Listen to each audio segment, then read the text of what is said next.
Bismillahirrahmanirrahim. Assalamualaikum warahmatullahi wabarakatuh. Allahumma sholli ala Sayyidina Waalaikumsalam Muhammad wa ala warahmatullahi ali wabarakatuh. Sayyidina Muhammad. Alhamdulillah kita berjumpa lagi hari ini hari Kamis tanggal 13 Jumadil Akhir 1447 Hijriah atau tanggal 4 Desember 2022 25 kita jumpa dalam acara Bincang Hijrah bersama M. Al Husaini, Government Expert Staff dan juga BNSP Master Trainer. Dan juga kalau Anda mau buat website, nah hubungin saja Bang Habib ya. Nanti nomor telepon yang saya akan kasih. Kita akan mengambil tema mana tadi temanya itu? Strategi cerdas memulai bisnis properti dari nol hingga profit secara berkelanjutan. Kita akan mengundang juga nanti penulis buku Cara Benar Meraih Sukses di Bisnis Developer Properti, pendiri Properti Learning Technology, yaitu Bapak Asriman A. Tanjung, STSH. Halo, Assalamualaikum Bang Habib. Waalaikumsalam warahmatullahi wabarakatuh. Pak Krisna, Masya apa Allah, kabarnya? Alhamdulillah. Gimana kabarnya? Sehat, Habib ya? Sehat, alhamdulillah. Kita mau ngomong soal developer ya, ngomong Siap, Pak soal Krisna. properti. Silakan diberikan pengantarnya Bang Habib. Bismillahirrahmanirrahim. Assalamualaikum warahmatullahi wabarakatuh. Salam hangat. Saya sampaikan kepada seluruh pendengar Radio Silaturahim yang menyimak lewat radio dan aplikasi streaming. Insya Allah hari ini kita akan membahas sebuah tema yang sangat dekat dengan kebutuhan keluarga, ekonomi umat, dan masa depan bangsa, yaitu strategi cerdas memulai bisnis properti dari nol hingga profit berkelanjutan tanpa modal yang besar, insya Allah. Bapak Ibu sekalian, data terbaru dari Kementerian PUPR menunjukkan bahwa Indonesia masih memiliki backlog kebutuhan rumah sebesar 9,9 juta unit ya. Artinya secara matematis saja permintaan terhadap rumah ini jauh lebih besar daripada pasokannya gitu ya. Dalam dunia ekonomi kondisi ini sering disebut demand driven market gitu ya. Pasar yang digerakkan oleh kebutuhan nyata gitu ya. Jadi bukan spekulasi tapi memang ada kebutuhannya. Nah, inilah yang membuat para pakar menilai bahwa 5 tahun ke depan itu momentum emas bagi industri properti Indonesia, apalagi banyak program-program pemerintah seperti 3 juta unit rumah dan lain-lain itu mendorong sektor properti gitu ya. Nah, eh, kita juga lagi memasuki era bonus demografi 2030, 2045 di mana mayoritas penduduk itu usianya produktif. Jadi artinya keluarga baru, pekerja baru, pernikahan baru itu terus bertambah dan ketika sebuah keluarga itu terbentuk, maka kebutuhan pertamanya adalah tempat tinggal. Jadi kebutuhannya besar, masyarakatnya juga cukup besar dan permintaannya stabil gitu ya. Nah, menariknya menurut profil Rasiel ini kan 54% usianya 40 tahun lah, usia produktif gitu ya untuk bangun aset gitu ya. Nah, jadi dalam teori modern ada namanya opportunity window, gimana jendela peluang itu terbuka ketika beberapa faktor itu ketemu satu momentum. Pertama, ekonominya membaik, teknologinya mempermudah, kebutuhan masyarakatnya juga mulai naik dan kebijakan pemerintahnya juga mendukung gitu ya. Nah, yang paling revolusioner sebenarnya kita memasuki era properti 4.0 ya, yang saya sebut. Ketika teknologi digital dan kecerdasan buatan AI itu membuat misalnya riset itu lebih presisi, estimasi harga, ada big data, data itu semakin spesifik, customer itu semakin tertarget gitu ya, dan pemasaran itu bisa lebih spesifik, lebih murah, lebih efisien gitu ya. Nah, kalau dulu riset properti itu kita mesti survei lapangan berhari-hari. Sekarang algoritma kecerdasan buatan itu bisa menganalisis lokasi dalam hitungan detik gitu ya. Dan juga banyak juga dilakukan survei-survei online, 3 dimensi, virtual, baik dan model-model yang tidak langsung simulasi. Bahkan dulu misalnya mendesain rumah itu butuh arsitek yang cukup besar, sekarang bisa lebih terjangkau dengan kecerdasan buatan gitu ya.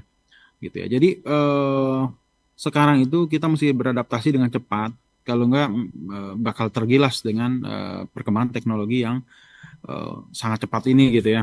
Nah, banyak orang mengira bisnis properti itu harus orang kaya gitu ya. Padahal banyak fakta pelaku properti yang sukses itu banyak yang tanpa modal besar, bahkan tanpa lahan. Beberapa beliau ini Pak Asriman ini ketua Dewan Pembina Developer Properti Indonesia gitu ya. Banyak membernya juga yang anak muda, rumahnya sudah ratusan gitu ya. Itu juga modalnya memulai tidak besar gitu ya, memulai tidak besar, bahkan ada yang jadi menjual eh, lahan atau properti temannya dulu gitu ya, atau relasinya gitu ya, memulai dengan marketing gitu ya. Nah, bahkan tanpa pengalaman konstruksi gitu ya.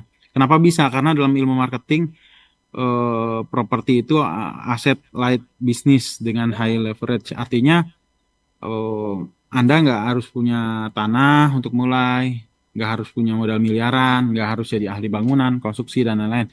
Nah, sekarang ini di era ini yang lebih penting itu sebetulnya informasi, networking atau jaringan, kemampuan membaca opportunity, dan eksekusi yang lebih cepat gitu ya. Cara memulai itu bisa jadi agen properti, pemasaran digital, ya, konsultan kecil-kecilan, dan lain-lain banyak lah ya. Nah, menariknya properti itu bukan cuma cari uang dalam perspektif Islam, agama kita yang eh, kita anut. Ini juga jadi properti yang halal itu bisa jadi jarak sarana membuka rezeki gitu ya, membantu kebutuhan umat memiliki rumah dan menjadi amal jariah ekonomi yang terus berkelanjutan gitu ya.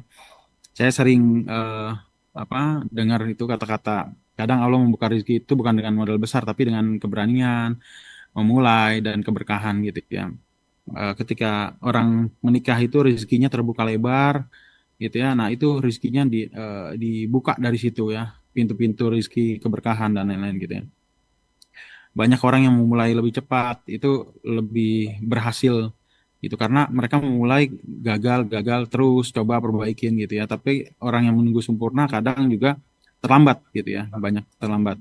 Nah, hari ini kita akan mengundang salah satu pembicara penulis nasional gitu ya, Ketua Dewan Pembina Deprindo Developer Property Indonesia.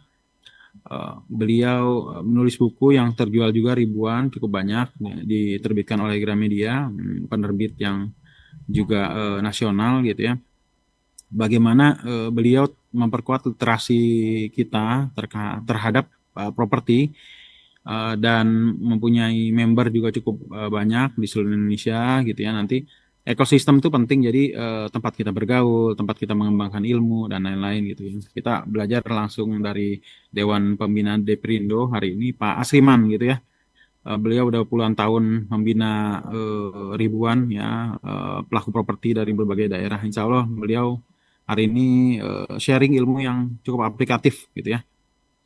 Itu memulai lebih lebih cepat gitu ya, walaupun kecil, itu lebih baik daripada nggak memulai sama sekali gitu ya, gitu, karena masa depan itu dibangun oleh mereka yang memulai gitu ya, mengambil langkah berani, tahan, persisten gitu ya. Mungkin itu Pak Krisna. Assalamualaikum warahmatullahi wabarakatuh.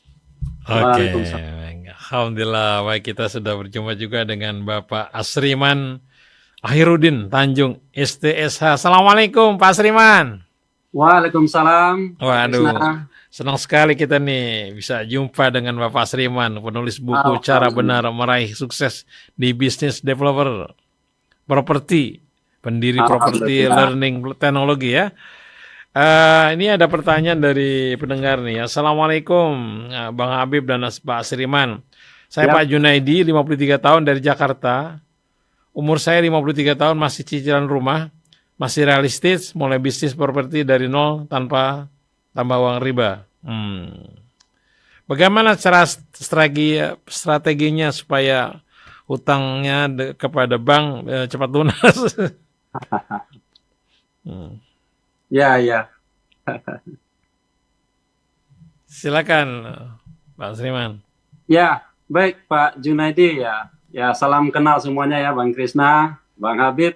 Salam kenal dengan seluruh pendengar. Ya, kita berkaca kepada Pak Ciputra ya. Pak Ciputra itu memulai bisnisnya sendiri pada umur 53 tahun ya. Nah, ini banyak yang nggak tahu nih. Banyak yang 53 tahun ya, bukan dari kecil ya?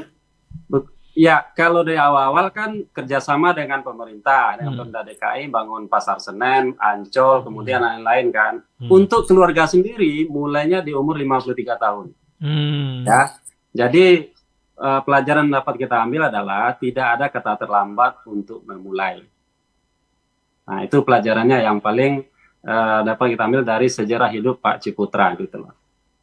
Nah, jadi begitu Pak Krisna. Oke. Kemudian dari Ibu Siti, 48 tahun dari Bekasi. Saya punya tabungan 100 juta, hasil nabung bertahun-tahun. Paling aman dan paling berkah ditaruh di properti model apa katanya? Ya, 100 juta. Nah, kalau 100 juta ada masih beberapa ya. Membeli properti sudah jelas kalau bayar lunas tentu tidak bisa ya. Tidak bisa apalagi di Bekasi sudah tidak ada harga yang di bawah 100 juta. Ya.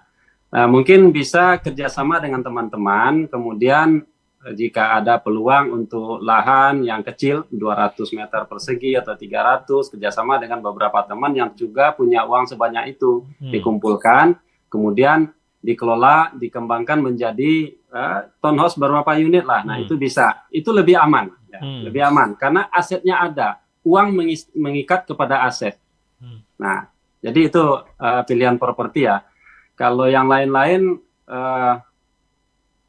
kos-kosan juga tidak bisa di angka segitu. Sepertinya tidak ada yang jual kos-kosan di angka segitu. Gitu kira-kira Pak Krisna. Oke. Kemudian Habib ini Bang Asriman, Pak Mama nih, 50 tahun dari Bogor. Saya punya tanah 300 meter di kampung, takut rugi kalau bangunan dikontrakin. Langkah pertama yang paling aman apa, Pak? Tergantung passionnya, Pak. Kalau saya melihat, passionnya apakah ingin dibangun. Nah, di lokasi itu apakah ada orang membangun rumah yang agak kecil, misalnya tanahnya 100 meter persegi. Nah, tanah itu dibagi 3. Ya, dibagi 3, kemudian dibangun rumah. Nah, kemudian dijual. Nah, itu bisa mendapatkan keuntungan di situ. Nah, setelah ada terjual, jika passionnya memang di properti, bisa lanjut mencari tanah lain, membangun lagi, bisa nanti kompon ya, bergulung dengan proyek-proyek selanjutnya. Ya, yang penting jangan lupa ya, ilmu harus ditambah terus. Harus kita menambah terus bagaimana langkah-langkah menjadi developer properti. Ya. Oke. Assalamualaikum Pak Asriman. Pak Asriman, sekarang kalau beli rumah itu HGB ya, nggak ada SHM lagi, apa betul demikian? Enggak, betul. SHM ada ya. HGB kalau kita membeli dari developer, karena developer itu kan PT. PT itu hanya bisa memiliki sertifikat dalam bentuk HGB, ya. Tetapi tidak usah khawatir, nanti setelah dihuni, dibeli nama ke kita atas nama pribadi, itu bisa dilanjutkan atau diajukan menjadi SHM. Oh, bisa ya? Bisa. 50.000, Bang Krisna, biayanya. Oh gitu? Iya. Diurusnya ke BPN atau kemana, Pak? Ke BPN langsung saja, ya, tidak usah dikuasakan. Kalau kuasakan ke notaris, tentu notaris minta fee. Nah, tapi kalau diurus sendiri 50.000 doang. Nah, ini yang masyarakat nggak tahu ya. Bayangannya kalau mengurus tanah itu mahal, kemudian dipersulit. Enggak kok, sekarang udah lancar lah ya. Udah bagus lah pelayanan. Pak Sriman, saya ingin membeli rumah banyak sekali bagus-bagus, tapi katanya itu cuman make up-nya saja yang bagus. Nanti kalau setelah dihuni bocor lah, apa retak lah. Bagaimana kiat memilih rumah yang bangunannya berkualitas? Oh ya, mungkin bisa audit konstruksi ya.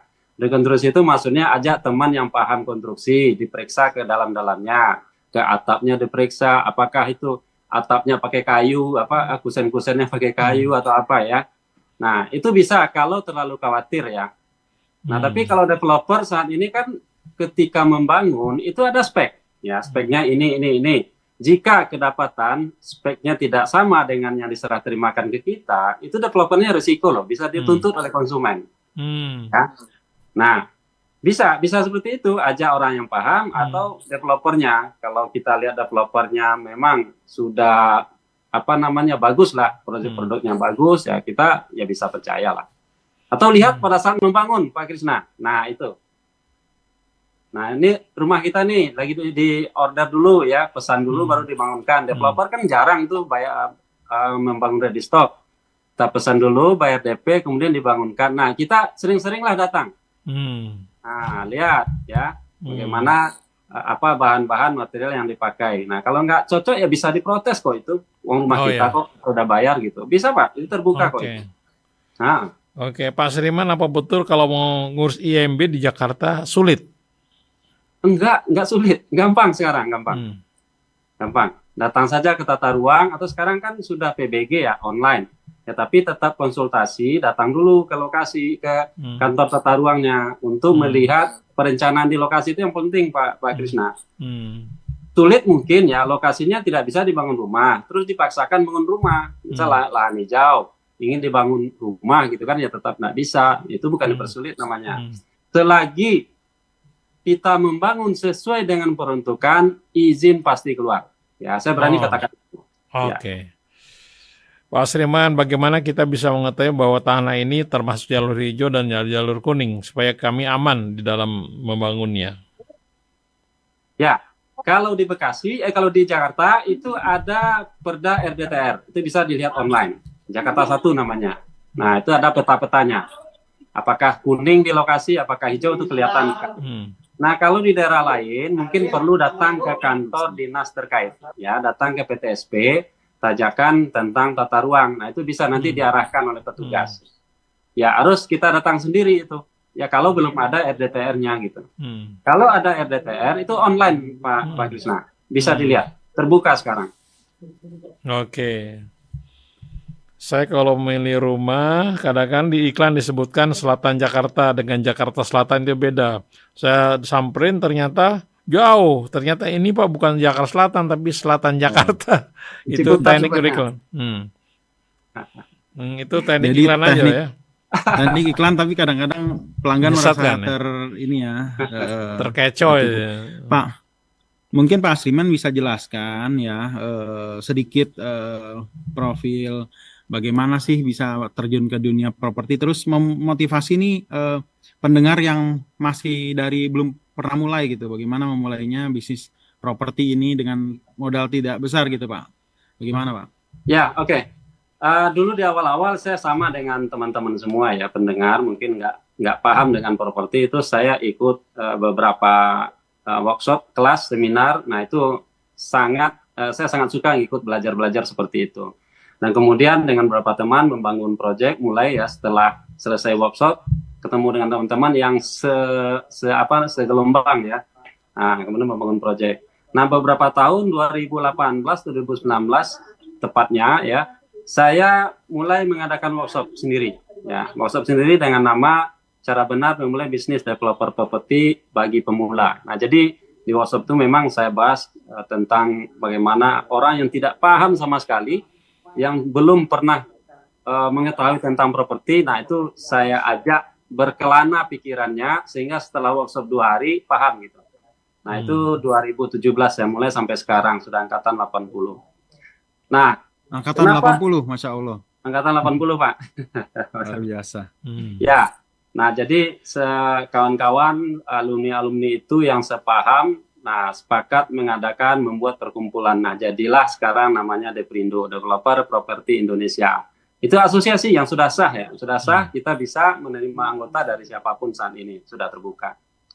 Nah, kenapa saya bisnis properti ya? Yang pertama tentu properti ini dibutuhkan semua orang. Selagi orang masih hidup, orang butuh properti, butuh tempat tinggal.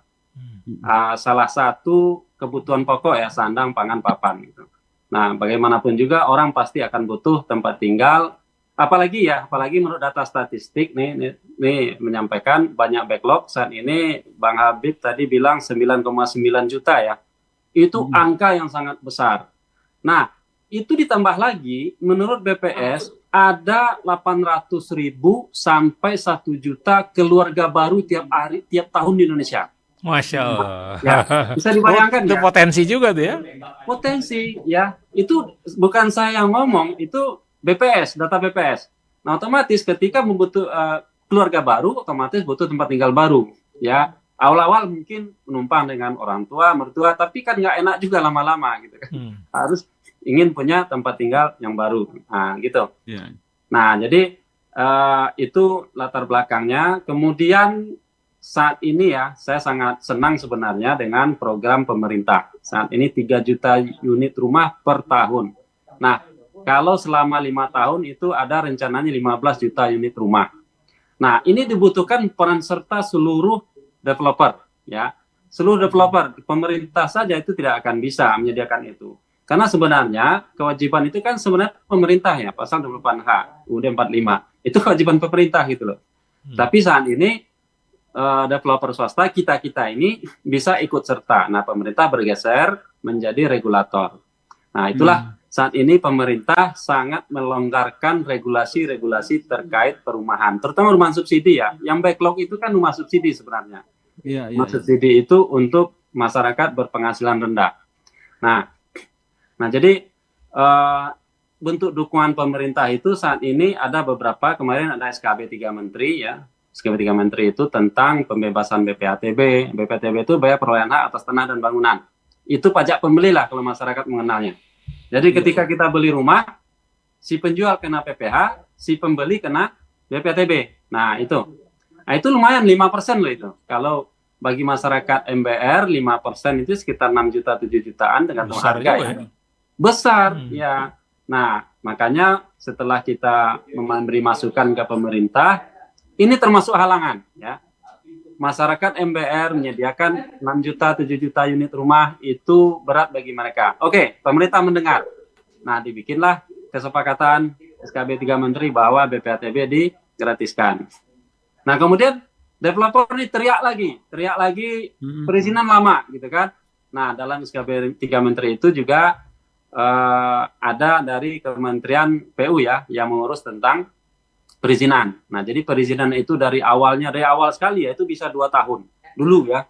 Nah, sekarang dipercepat 3 bulan. Nah, sekarang dipercepat lagi.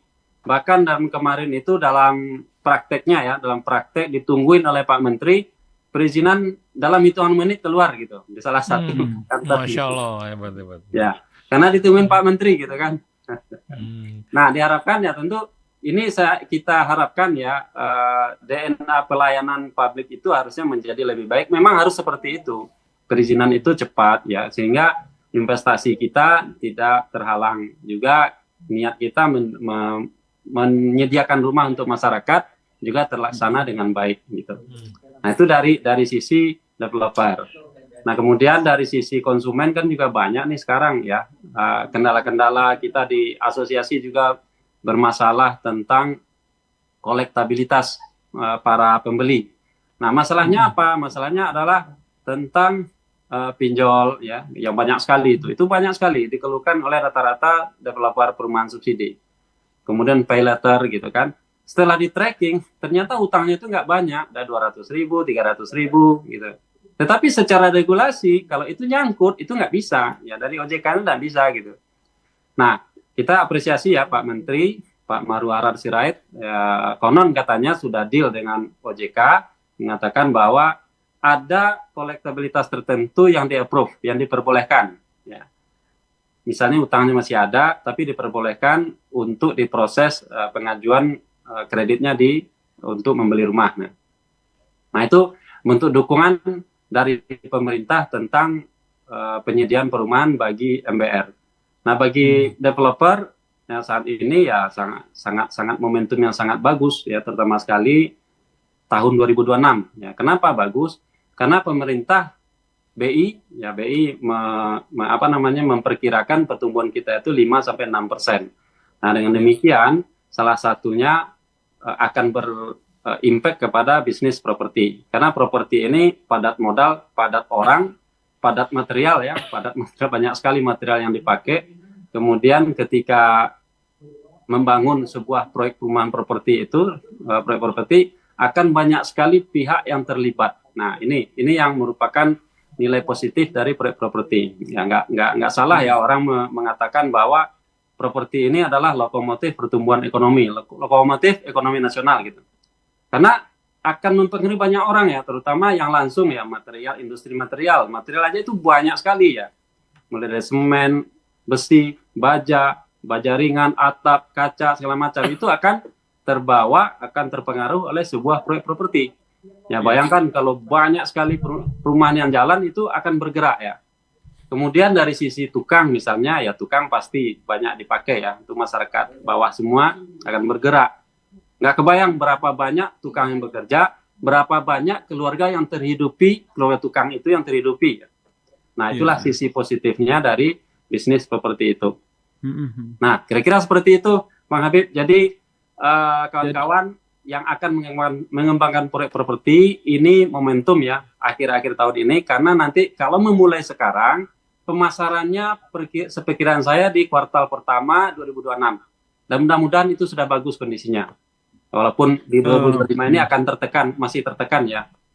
Seperti mungkin itu, langkahnya seperti apa Pak Asriman? Misalnya ada modal tidak besar atau ada tanah kecil atau kerjasama yang baru memulai nih bisnis properti, seperti apa tuh langkah realnya? Mungkin Bapak bisa kasih gambaran dari pengalaman Bapak membina ribuan orang gitu, seperti apa gitu. Mungkin ada kisah-kisah sukses juga yang bisa Bapak sharing gitu. Ya. Nah, di Asosiasi Deprindo itu heterogen ya. Banyak sekali cerita sukses yang bisa kita ambil ya. Ada yang bermain 1, 2, 3 unit rumah, itu bisa. Banyak yang main seperti itu ya.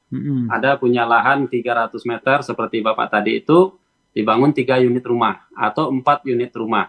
Nah, kalau belum ada tanahnya, belum punya yang 300 meter itu, bisa ditawarkan kepada pemilik lahan kerjasama misalnya, bukan tanah kita, tapi kenal ya, ditawarkan ya. Rata-rata yang bisa kerjasama itu memang melalui pendekatan dulu ya. Pendekatan dulu. Yang paling besar peluangnya adalah sudah kenal dengan pemilik lahan.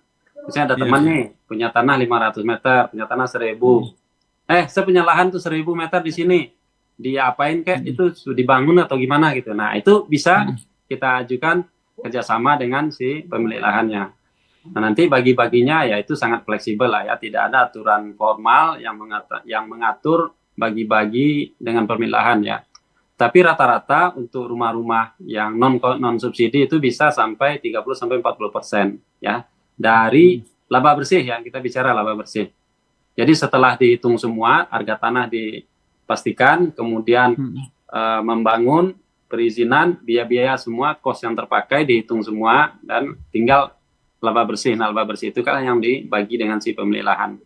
Nah, itu bisa ya dengan pemilik lahan. Di awal-awal ya tentu kita tidak perlu membayar tanahnya. Nah, kalau pemikiran kita tanahnya harus dibeli, ya memang jadi developer properti harus kaya dulu ya. Harus kaya dulu ya. Karena mesti beli tanah dulu. Tanah itu sekarang apalagi ya. Apalagi saat ini tanah ini harganya ya naik terus lah tiap tahun ya. Nggak ada harga tanah yang turun. Nah, ini salah satu kendala rumahan subsidi, penyediaan perumahan subsidi, salah satu kendalanya juga itu, Pak Habib. Harga tanah tiap tahun naik. Nah, kita kembangkan di sini. Oke, harga tanah visible untuk rumah subsidi misalnya. Nah, lokasi ini sudah sold out 3 hektar misalnya. Kita ekspansi ke sebelahnya, harga tanahnya naik 3 kali lipat. Ya kan nggak bisa untuk rumah subsidi lagi. Betul. Itu kendala kita ya. Kawan-kawan jadi developer kendalanya itu ya. Harga tanah itu cepat sekali naiknya. Nah, ini mungkin perlu regulasi juga dari pemerintah nih. Solusinya seperti apa gitu. Ya, gitu Pak Habib. Oke. Betul. Ini tadi ada yang bertanya bagaimana saya mau coba-coba bikin properti. Mengenai skema harganya itu seperti apa, karena harganya fluktuatif sekali. Harga semen, harga besi itu suka berubah-ubah. Kami bingung untuk mengatur skema harganya. Oke. Ya, kalau tentang harga jual, kalau saya lebih berpatokan kepada harga jual di sekitar lokasi. Ya, jadi kita membandingkan strategi komparasi namanya. Kita perbandingkan dengan properti serupa. Misalnya rumah kita satu lantai tipe 36. Nah, di sekitar lokasi berapa orang menjual? Apakah 300 juta? Apakah 350 juta? Nah, kita ikut itu, ya, kita ikut itu. Kalaupun kita ngasih edit value misalnya dengan harapan terjual lebih tinggi, itu tidak terlalu pengaruh ya. Itu rumah menengah ke bawah itu tidak terlalu pengaruh. Karena rumah menengah ke bawah, pembelinya itu sangat sensitif terhadap harga. Ya, harga berubah, berbeda 20 juta, orang bisa pindah setelah. Nah, kira-kira seperti itu.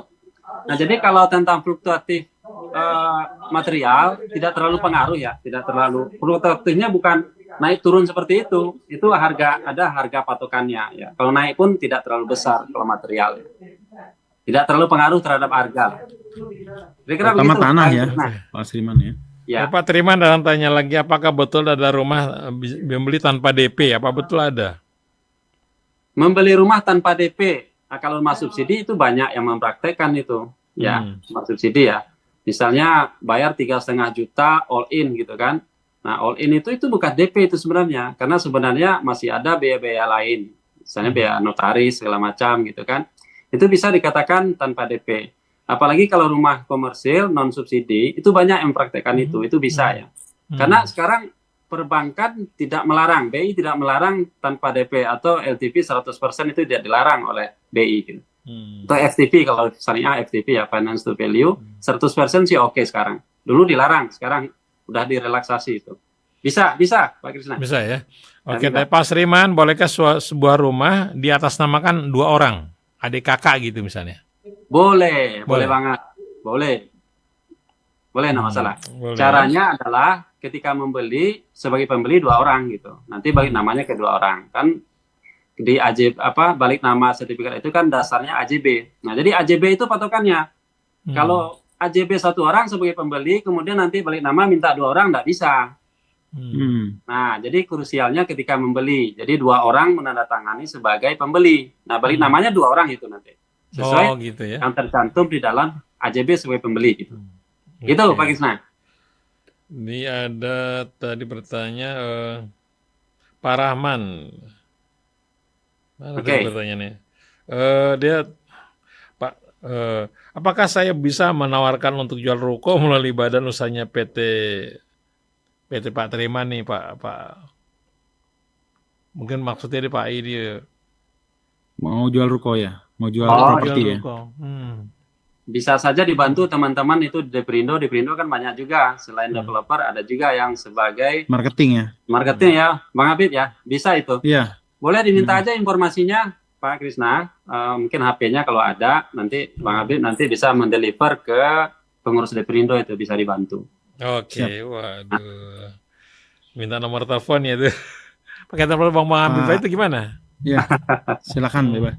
Pak Sriman, saya mau tanya, berarti apa 5 hal yang paling penting ketika menjual rumah? Apa yang mesti diperhatikan gitu ya? Sebagai penjual rumah dan sebagai pembeli rumah lah. Jadi ada 5 poin apa yang perlu diperhatikan? Mungkin 5 poin penjual, 5 poin pembeli. Jadi kita tidak tertipu, bisa sustain, bisa profit. Bagaimana dari awal sudah kita perhatikan gitu? Ya. Kalau krusial pembeli ya, pembeli. Ya, kalau penjual tidak terlalu krusial lah. Ya, kenapa? Begitu transaksi udah terima uang, udah selesai, udah nggak ada hubungan dengan si properti gitu. Kalau pembeli, pertama harus perhatikan, legalitasnya sertifikatnya. Nah, itu yang paling penting ya. Sertifikat ini siapa yang jual, lihat nama di sertifikat. Kemudian lihat juga nanti ketika tanda tangan apakah dia. Nah, jadi supaya aman, dari awal pastikan melibatkan notaris. Ya, notaris kan sudah paham bagaimana cara memastikan keabsahan sebuah aset atau properti gitu. Jadi legalitas dulu ya. Kemudian IMB-nya ya, jangan harus hati juga.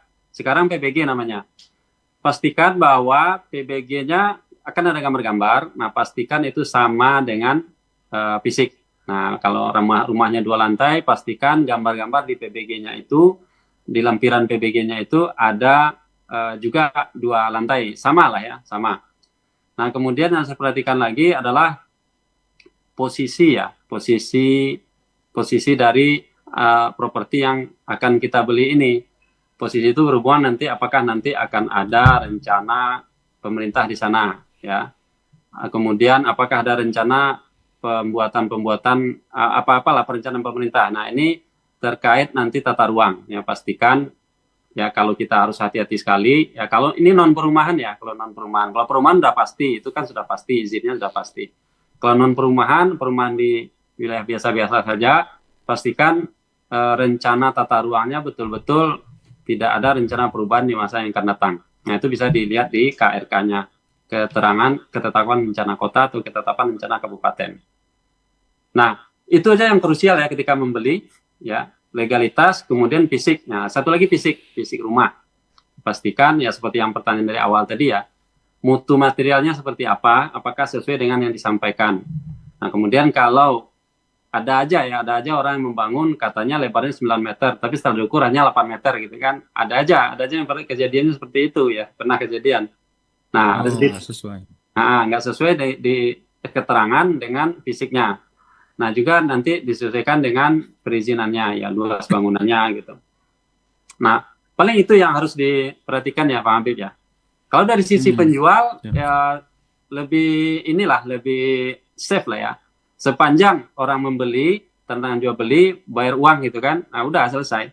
Putus hubungan hukumnya dengan si objek tersebut. Nah, gitu. Sekarang ada juga yang Pak Sriman nyicil langsung ke pembeli itu. Itu resikonya bagaimana? Ada kan rumah syariah atau rumah itu yang nyicilnya langsung ke pembeli itu. Resikonya ke penjual. Bagaimana? Ke penjual. Iya, pembeli langsung ke penjual nyicilnya. Oh iya. Ya, banyak yang juga dengan skema seperti itu ya. Dari sisi pembeli mah aman Pak Habib. Aman sekali.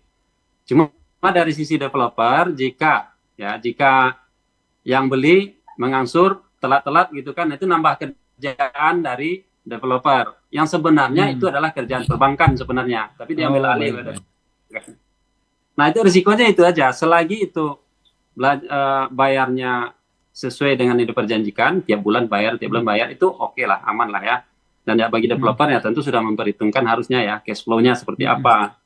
Ya, kalau sampai cicilannya sampai 10 tahun, 5 tahun nanti sanggup nggak mengelola perusahaan dengan uang masuk seperti cicilan-cicilan itu gitu. Kan jumlahnya kan bisa ditakar. Kemudian cash outflow kita kan bisa diatur, dihitung juga. Nah, apakah bisa menutupi, apakah bisnis kita bisa sustain? Nah, itu yang harus diperhatikan oleh developer yang bermain di skema syariah gitu. Gitu Bang Habib. Siap. Dari sisi pembeli aman lah. Mungkin. Sama saja, nyicil ke bank atau nyicil ke developer kan sama saja. Tetap bayar per bulan gitu.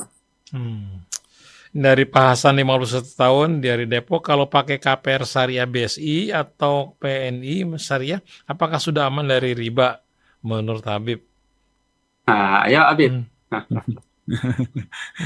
Nanti itu kajiannya khusus Pak Krisna mungkin terkait karena panjang, nanti ada Habib Hussein yang lain-lain ya mungkin lebih. Tapi sekarang kita apresiasi lah Bank Syariah terus tumbuh gitu ya, dan lain-lain. Yang penting adalah skemanya gitu ya, skemanya tidak memberatkan, tidak menguntungkan salah satu pihak gitu ya, tidak berlipat-lipat seperti itu. Jadi ada prinsip-prinsip syariah disematkan gitu ya di dalam ini. Nah, dan pilihannya semakin beragam bagi masyarakat muslim sekarang gitu ya. Nanti itu diserahkan lagi mungkin kepada Dewan Syariah dan mungkin bisa melihat gimana skemanya gitu. Itu Pak Krisna. Baik, sepertinya pertanyaan sudah dijawab semuanya. Bang Habib, terakhir ada yang mau disampaikan lagi? Alhamdulillah kita sudah berbincang panjang ya tentang bagaimana mulai bisnis properti dari langkah yang paling kecil sampai teknologi hari ini membuka peluang yang luar biasa besar. Dan selalu kita tekankan bahwa peluang nggak pernah datang dua kali dalam bentuk yang sama gitu ya. Nah, mungkin selama ini kita merasa belum punya modal, belum punya tanah, atau merasa tidak punya kemampuan. Tapi sejarah properti itu bercerita bahwa modal besar itu bukan yang membuat orang berhasil, tapi keberanian dan ketahanan gitu ya. Itu yang membuat. kalau hari ini kita bantu satu keluarga menemukan rumahnya, kita bukan hanya buka pintu rezeki bagi diri sendiri, tapi membuka pintu kebaikan yang terus mengalir ya, jariah ya. Siapa tahu dari langkah kecil itu Allah bukain jalan yang jauh lebih luas buat kita gitu. Maka sebelum kesempatan terus berlalu, mulai dari langkah yang sederhana, belajar, mencari peluang, menawarkan orang, gitu ya, dan sekedar ngobrol itu tidak bisa kita tunda, bisa kita mulai sekarang juga gitu. Masa depan gak dimenangkan oleh mereka yang paling kuat atau mereka yang paling pintar, tapi mereka yang bergerak lebih dulu gitu. Mudah-mudahan jadi ilmu yang bermanfaat, inspirasi bagi kita semua, dan salah satu jadi perjalanan buat kita lah gitu. Terima kasih. Mungkin Pak Asriman bisa menutup, dan saya minta itu juga mungkin Pak Asriman ada buku dan developer properti Indonesia bisa bagaimana itu pendaftaran dan lain-lain, mungkin ada yang tertarik. Silakan Pak Asriman. Ya, betul. Yang menjadi developer properti itu sebenarnya ya tidak melulu tentang modal ya. Ya walaupun sebenarnya menjadi developer properti itu butuh modal. Nah tapi ini modalnya ini bisa kita engineer ya, kita rekayasa ya, engineering financial. Modalnya bisa kita misalnya bisa bukan dari modal sendiri misalnya. Seperti kata Bang Habib tadi, bisa dengan kerjasama dengan pemilik lahan itu bisa. Kemudian juga bisa ngajak teman-teman untuk membiayai proyek kita, itu bisa juga gitu. Nah kemudian hal yang paling penting lagi adalah pastikan kita bergaul dengan orang yang benar ya. Dengan bergaul yang benar, networking terbentuk. Nah, dari networking itulah nanti akan ada opportunity yang mungkin saja bisa merubah masa depan. Karena apapun itu, dengan siapa kita bergaul hari ini akan menentukan di mana posisi kita 5 tahun yang akan datang. Nah, itu. Yep. Nah, kita di Deprindo kita heterogen sekali, isinya banyak sekali ya, anggota kita dari seluruh Indonesia. Nah, di situ kita bergaul, kemudian saling membantu lah. Atas keluargaan kita masih sangat kuat di sana, di dalam Deprindo itu saling membantu.